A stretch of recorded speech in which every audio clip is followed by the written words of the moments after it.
Bonjour, honorable Sénat Alipuy. Bonjour Togo Info, bonjour chers internautes. Nous sommes en période de fête au Togo, que Covid-19 a pris la grande partie de cette fête et que le couvre-feu est encore instauré au Togo pendant les périodes de fête. Est-ce qu'il est bon de faire le couvre-feu encore? C'est une question intéressante que vous me posez là parce qu'effectivement cette année nous avons été confinés pendant la plupart de l'année. Beaucoup de gens ont eu des difficultés avec leur commerce, beaucoup de gens ont perdu leurs revenus et certains, j'imagine, voulaient profiter de cette période de fête pour souffler un peu. Mais je tiens à nous rappeler que nous sommes en situation d'état d'urgence sanitaire et qui va jusqu'au mois de mars et que les cas sont toujours en augmentation, on doit être autour de 3400, 3500 et que donc c'est une mesure difficile que le gouvernement a prise au vu du risque qu'il voit avec les fêtes qui approchent, les gens qui vont se retrouver dans les bars, dans les restaurants. Le gouvernement a estimé qu'il faut un couvre-feu, que ça va aider de 22h à 5h. Donc c'est une mesure difficile. Je nous dirais de le prendre comme un médicament. Parce que vous savez, en fin de journée, cette année, je pense que chacun d'entre vous a perdu quelqu'un qui lui était cher. Moi, j'en ai perdu plusieurs dans la famille. Et il y en a qui sont aussi décédés du Covid. Il y en a qui ont attrapé la Covid et qui ont été guéris. Donc la Covid tue. Et vous savez, un cadavre, un mort ne va pas au bar. Un mort ne va pas dans les restaurants. Un mort ne va pas à l'église. Quand vous êtes mort, c'est fini. Alors il faut tout faire, il faut prendre des mesures même un peu difficiles pour que si cette année 2020, on ne la fête pas bien, on soit au moins vivant pour qu'il y ait 2021, 22, 23 et qu'on puisse fêter ces années-là que de vouloir fêter coûte que coûte 2020 et il n'y a plus de 2021 ou bien à la limite vous attrapez la maladie, vous êtes asymptomatique et vous contaminez des gens à risque qui eux vont peut-être en mourir. Donc je dirais qu'il faut prendre le couvre-feu comme un médicament. J'invite les forces de défense et de sécurité à essayer d'être souples dans l'application du couvre-feu et j'invite les populations à respecter le couvre-feu, surtout les mesures barrières. Depuis très longtemps, les églises, surtout dans les moments de fin d'année, le 31 décembre, c'est à l'église que les gens vont pour prier. Maintenant, le comité qui dirige le truc de la Covid disent non qu'il n'y aura plus ces messes dans les églises. Vous voyez, le problème avec la Covid avec la Covid, c'est que ça nous oblige à changer nos habitudes. Nous avons une façon de vivre et cette maladie-là nous oblige à les changer. Soit nous ne voulons pas changer nos habitudes et cette maladie-là aura raison de nous, ou bien nous changeons nos habitudes et nous avons une chance de nous en sortir. Pensez à toutes ces messes auxquelles vous avez participé dans votre vie, c'est peut-être ces 20-30 dernières années. Bon, faire quelque chose de différent juste peut-être pour cette année, pour pouvoir continuer pour plusieurs années. Ou dire non, je ferai comme j'ai toujours fait, avec le risque d'être malade le mois prochain et de mourir. Donc je pense que c'est des mesures qui sont difficiles pour les commerces, pour les églises, pour tout le monde d'ailleurs. Mais peut-être le gouvernement peut voir comment il peut accompagner socialement, comment on a accompagné les populations avec Novici, comment accompagner les églises, comment accompagner les bars et les entreprises qui sont touchées et qui, il faut le rappeler, aussi payent l'impôt. Tous ces bars-là, les boissons que les gens achètent, il y a la TVA qu'on paye. Donc ça rapporte de l'argent à l'État. Donc quand ils sont en difficulté, l'État peut essayer de voir comment il peut aussi venir à leur secours pour qu'on puisse tous ensemble traverser cette crise et qu'on ait des solutions alternatives qui permettent de limiter les pertes. Donc je pense que c'est des mesures difficiles, comme je l'ai déjà dit, mais nous n'avons pas tellement le choix. Nous devons passer par là si nous voulons être vivants, si nous voulons fêter d'autres fins d'année. Le gouvernement était devant vous au niveau de l'Assemblée quand il y avait le Covid. Et le gouvernement a fait la demande d'un fonds que tout le monde pouvait donner des fonds pour aider la population. Absolument. Où en êtes-vous actuellement avec ces fonds que le gouvernement a demandé et combien dans la cagnotte et qui sont ces donateurs-là qui ont fait des dons au gouvernement? C'est une très bonne question que vous posez. Nous sommes dans une discussion à bâton rompu. Je n'ai pas les chiffres exacts en tête, mais je sais qu'au niveau de notre groupe parlementaire, on a contribué à hauteur de 1 million au fonds de Covid pour soutenir l'effort de guerre. Et là encore, les chiffres ne sont pas exacts, mais je pense que sur les 400 milliards que le chef de l'État voulait lever, a annoncé dans son discours, je pense qu'on en a levé autour de 207 milliards, autour de la moitié. Mais je n'ai pas toutes ces données de façon précise. Je vous reviendrai dessus avec plus de précision lorsqu'on aura l'occasion d'en rediscuter. Mais les gens ont beaucoup contribué et on a eu ces informations-là, sauf que je ne les ai pas en tête sur le champ. Mais les gens ont contribué et je nous encourage à continuer. Il ne faut pas que ce soit quelque chose de ponctuel puisque la maladie n'est pas arrêtée. Si vous avez des moyens de continuer à soutenir, faites-le. Je pense que c'est un compte à Coris Bank. Allez à Coris Bank, demandez à contribuer au fonds du gouvernement. Ce n'est pas pour le gouvernement, c'est pour aider les populations et lutter contre la Covid. Donc ça, c'est une bonne chose. Honorable depuis Sénat, parlez-nous un peu du bilan que vous avez eu cette année, le bilan de l'année qui vient de terminer au niveau de l'Assemblée nationale. Donc, au niveau parlementaire, pour cette année 2020, ça a été une année qui a été impactée par la Covid-19. Et la première session qui va de mars à juin, nous avons adopté 5 textes, dont le plus important reste la loi sur le programme d'alimentation pour les enfants, alimentation scolaire, qui doit permettre de donner des repas aux jeunes enfants dans les écoles primaires et autres. Et cette loi que nous avons votée devrait permettre de passer de 97 000 enfants servis maintenant à 155 000 enfants servis.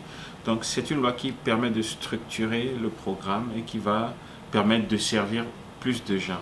Maintenant, à la deuxième session qui va de septembre et qui va s'achever dans quelques jours, il y a eu plusieurs textes importants qui sont passés. La loi de programmation militaire pour régler les questions de défense et de sécurité, parce que vous savez qu'il y a la montée du djihadisme et que nous avons beaucoup de trafic qui vient par la mer avec les pirates et tout le reste, et qui essaie de faire une jonction. Donc il faut adapter les moyens que nous avons aux nouvelles menaces qui sont des menaces nouvelles de nature différente. Il y a la cybercriminalité qui est en hausse avec l'explosion d'Internet et des nouvelles technologies. Donc il était important qu'on revoie dans le moyen terme qu'est-ce qu'on veut pour notre armée, lui donner les moyens d'avoir de bons équipements, de recruter. La gendarmerie va recruter, je crois, autour de 8000 hommes d'ici 5 ans, 4-5 ans. Donc la loi sur la programmation militaire, c'est quelque chose que nous avons fait. La loi sur la médiature, vous savez, on parle beaucoup de bonne gouvernance politique, bonne gouvernance économique. Alors là, nous avons renforcé les pouvoirs de la médiatrice de la République, que je salue au passage, qui fait un excellent travail.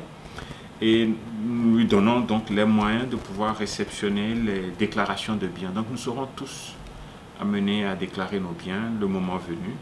Pas dans l'immédiat, mais nous sommes donc en train de mettre l'infrastructure légale, le cadre législatif pour favoriser cela, et la loi organique sur la médiature va y aider. Nous avons également voté le budget et nous avons en dehors de cela le code de travail aussi qui est prêt, qui peut-être passera avant la fin de session, sinon plus tard. Ce sont là des choses importantes. Le programme de gouvernement, le 2 octobre. Donc, vous voyez qu'en dépit de la Covid, au niveau de l'Assemblée, nous continuons à fonctionner. Et nous sommes en train de battre des records en termes de textes adoptés parce que nous avons une certaine cohésion et nous avons une méthode de travail qui fait que les discussions et les dissensions, les problèmes sont réglés en amont. Donc, jusqu'à ce qu'on arrive dans la salle devant tout le monde, s'il y avait des problèmes, ils sont déjà réglés. Et ça permet de travailler assez efficacement et de mettre en place un cadre stable qui permet au gouvernement de faire ce qu'il a à faire et à l'opposition de jouer son rôle. J'ai oublié aussi une loi très importante, la loi sur l'identification biométrique, qui va permettre d'identifier tous les Togolais et ça va faciliter l'accès aux pièces d'identité. Ça va permettre de mettre en place différents registres pour l'assurance santé, l'assurance sociale et tout cela pour pouvoir servir les populations plus facilement. Vous prenez un programme comme Novici, où environ 12-13 milliards ont été dépensés cette année. Si on avait déjà ces bases de données-là, et que les populations étaient mieux fiscalisées, on aurait pu plus facilement, sur la base des revenus déclarés, isoler ceux qui ont un revenu inférieur à un certain seuil et par T-Money ou Flouze, leur transférer l'argent directement sans qu'ils n'aient même à en faire la demande parce qu'ils sont dans une tranche de revenus faible. Mais c'est des progrès, c'est graduel.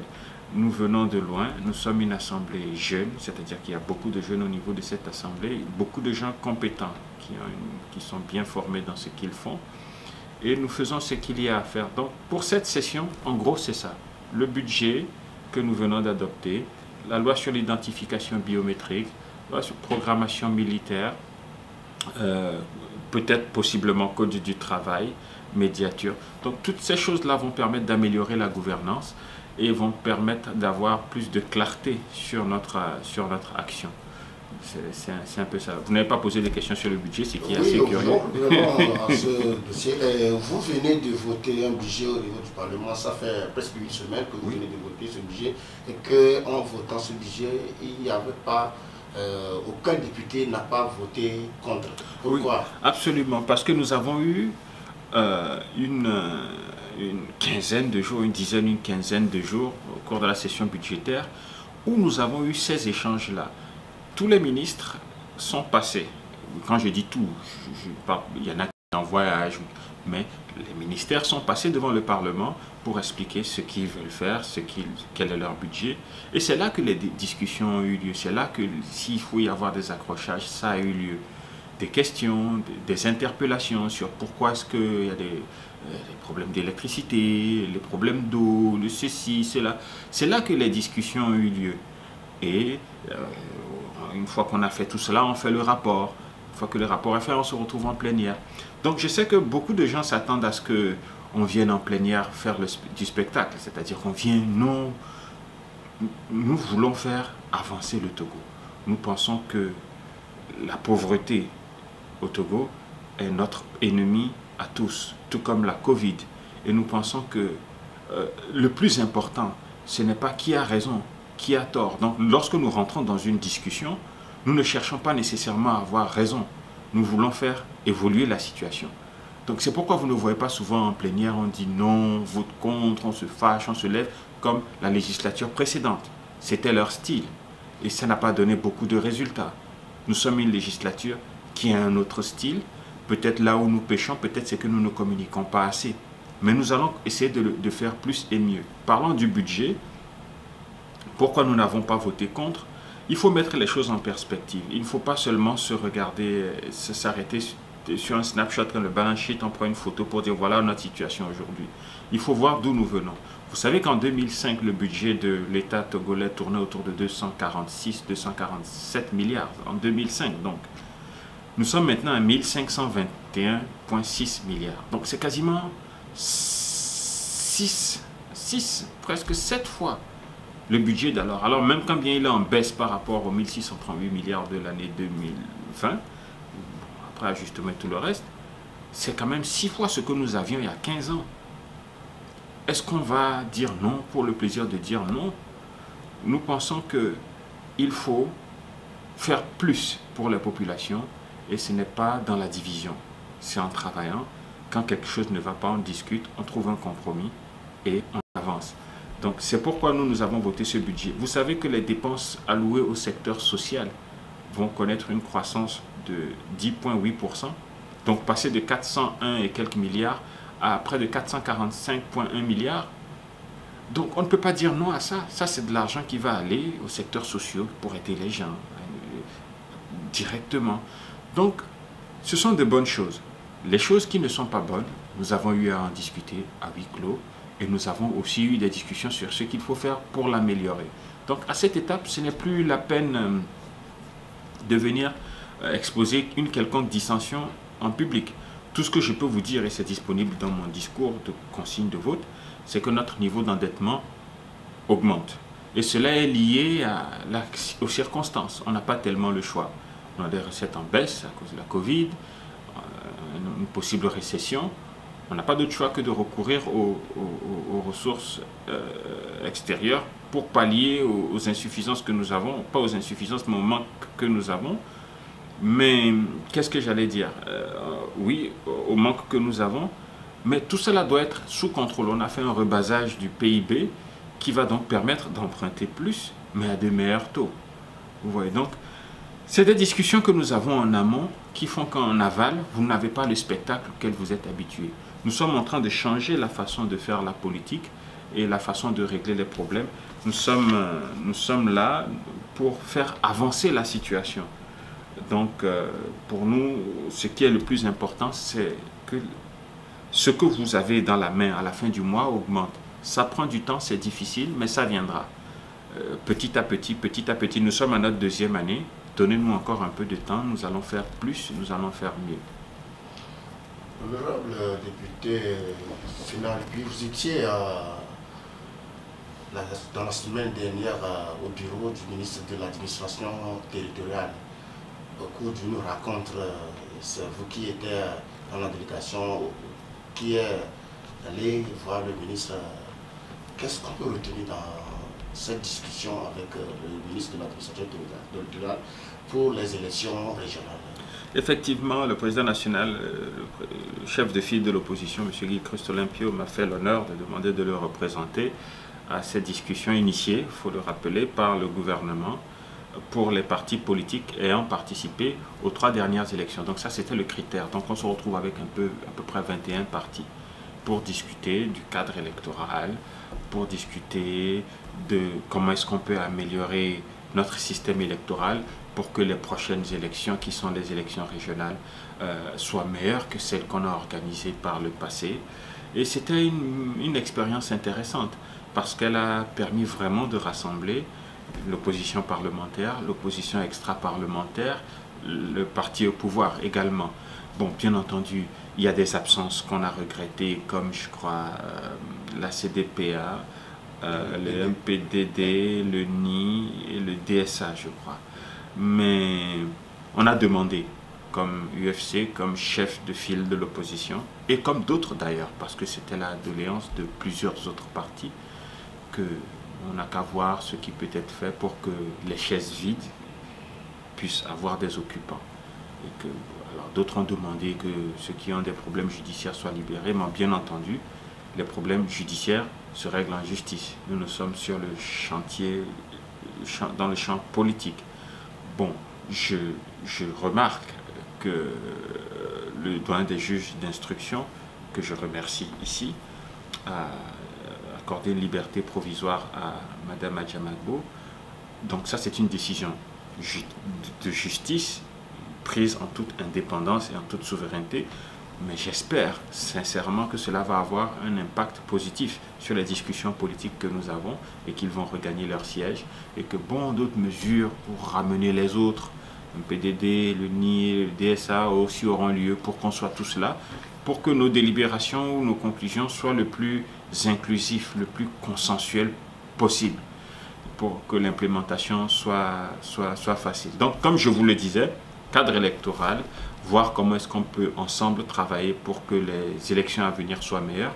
Et je note au passage que c'est une initiative du gouvernement, mais qu'il n'y avait pas de médiateur, il n'y avait pas de facilitateur, il n'y avait pas de préalable, et que du début à la fin des travaux, on a discuté peut-être pendant un peu plus que 2 heures, de façon très libre, très ouverte, et que c'est une expérience que nous avons beaucoup demandé par le passé, dans les différentes interventions, si vous reprenez mes interventions, et nous sommes contents que le gouvernement y ait donné suite et prenne cette initiative, et que des partis de l'opposition extra-parlementaire y aient donné une suite favorable, notamment ici, je pense à l'ANC, au FDR, au CAR, et aux autres qui sont venus, l'UDS d'Antoine Folly. Donc je pense que c'est une autre façon de faire la politique que nous voulons, et nous sommes contents que le débat ne soit plus dans la rue, et que nous soyons à table pour discuter. Et je pense que si nous ne parlons pas trop, puisque nous sommes dans la cuisine là-bas, je ne vais pas vous dire exactement de ce qui s'est passé là. Si vous nous laissez continuer ce travail de cuisine, nous pensons que nous allons pouvoir vous amener un bon repas dans la salle à manger d'ici quelques temps, s'il n'y a pas de changement important. Le ministre Trimois était devant les journalistes, c'était la semaine dernière, qui disait qu'il n'y avait plus les détenus politiques au Togo. Alors que il y a la société civile qui est montée au créneau, qui dit, par exemple, le REGIAD et l'Organisation internationale qui dit qu'il y a les détenus politiques au Togo. Et ils ont cité les détenus politiques que les militants du PNP qui sont arrêtés il y a tout récemment 1 an, qui sont en prison. Vous qui êtes député et que membre d'un parti politique, comment comment j'analyse cela? La société civile travaille dans des conditions difficiles. Ils ont des moyens dérisoires et ils font un travail assez remarquable, un travail qui peut être amélioré. Ils ont besoin de moyens. Nous avons besoin d'injecter beaucoup d'argent dans la société civile et même de discuter de son rôle. Je n'aimerais pas trop que la société civile soit dans les questions politiques. Moi, je pense qu'ils doivent être plus là pour s'assurer que l'environnement dans lequel nous évoluons est un environnement sain pour les populations et laisser le jeu politique aux politiciens. Bon, ceci dit, s'ils doivent parler de détenus politiques et de ces questions, je les attends plus sur droits de l'homme. Je les attends plus sur ce terrain-là que sur le terrain des détenus politiques. Maintenant, il faut comprendre une chose. Le Togo est en pleine transition. Nous sommes en train de passer d'une phase où les gens étaient dans une dynamique de révolution à une phase où nous sommes dans une dynamique d'évolution. Nous sommes en train de construire l'état de droit. Donc, dans la dynamique révolutionnaire, il était question donc de mettre à plat les institutions de la République pour refaire autre chose. Un peu comme ça s'est passé au Burkina et tout le reste.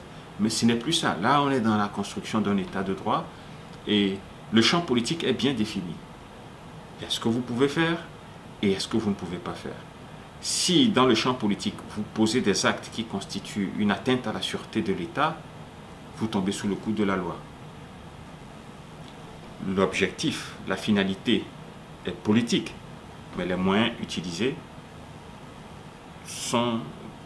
tombent sous le coup de la loi et on peut vous appliquer le code pénal.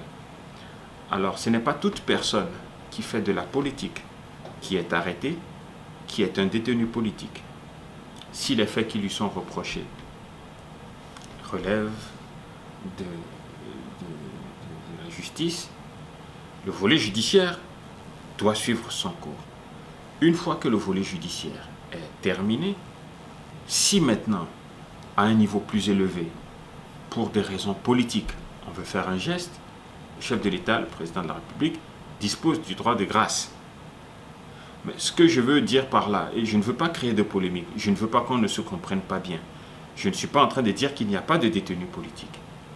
Je suis en train de dire que peut-être les critères, qui sont les critères légaux, les critères au niveau de la justice, que le ministre utilise pour regarder ces dossiers-là, font que ce sont des détenus de droit commun. Mais les critères que la société civile regarde font qu'elle les perçoit comme des détenus politiques. Donc le mieux, c'est qu'il y ait donc ce dialogue. Et nous sommes chefs de file de l'opposition, nous sommes là. S'ils ont une liste avec des noms qu'ils peuvent venir déposer chez nous, je suis là. Le président Gilchrist Olympio est là, on va la recevoir avec joie. Et le ministre Trimois, qui, il faut le dire, est un ministre compétent, est un monsieur brillant que j'admire beaucoup, est un monsieur ouvert. Nous allons avoir ces discussions pour dire, bon, les amis disent que c'est comme ça, vous aussi, c'est comment. Et puis, on clarifie les choses. Vous voyez. Mais je nous invite tous, en cette fin d'année, à comprendre que la dynamique a changé. Donc, faites attention à ce que vous faites. Il y a beaucoup de gens qui écrivent des choses avec des pseudonymes ou avec leur vrai nom sur les réseaux sociaux. Et il y en a qui les reprennent et qui le rebalancent. Ça fait un buzz pour nous insulter, pour insulter d'autres. Ça fait rire, ça crée de la tension. Le pays est en train de changer. Et celui qui écrit ces histoires-là et celui qui le publie peuvent tomber sous le coup de la loi. On l'a vu avec l'affaire à Ecomont. Nous avons fait grâce dans ce cas-là pour des raisons humanitaires. Mais nous sommes en train de construire un état de droit. Dans votre lutte politique, utilisez les règles en place, en vigueur, et assurez-vous de ne pas tomber sous le coup de la loi. Parce que vous pouvez me dire quelque chose, quelqu'un d'autre le reprend, vous utilisez un pseudonyme. Celui qui le reprend avec son vrai nom, je peux mettre la main sur lui. Et alors que nous ne voulons pas de tout ça, nous voulons qu'il y ait la liberté d'expression. Notre parti s'est longtemps battu pour ces choses-là. Donc il y a un travail d'éducation à faire que nous allons faire. Nous allons essayer d'être patients. Nous sommes ouverts. S'il y a des choses qu'on doit faire que nous ne faisons pas, dites-le nous, mettez-y la forme, pas d'invective, soyez structurés, soyez professionnels. On va travailler ensemble pour que le Togo évolue et qu'à un moment donné, cette quête de l'alternance aussi devienne une réalité, en gardant en tête que l'opposition peut arriver au pouvoir demain et qu'elle aussi peut être appelée à quitter demain pour qu'une ère revienne, donc que ce soit un cycle. Donc faisons ce travail-là ensemble. Je ne sais pas si vous avez une autre question. C'est ma dernière question. C'est votre dernière question. Alors, je saisis l'occasion de cette entrevue de cette entrevue pour souhaiter un joyeux Noël à toutes les Togolaises, à tous les Togolais, et leur dire que le Togo va avancer. Le Togo a un avenir brillant devant lui, pour autant que nous participions et que nous faisons un effort pour changer nos mentalités et que nous nous aimions les uns les autres et que ensemble, on se mette ensemble pour discuter, pour travailler et qu'on essaie de voir le bon côté des choses pour faire avancer le pays, pour mieux satisfaire les populations. Donc, je vous remercie. Merci beaucoup, député Sénat Alécué.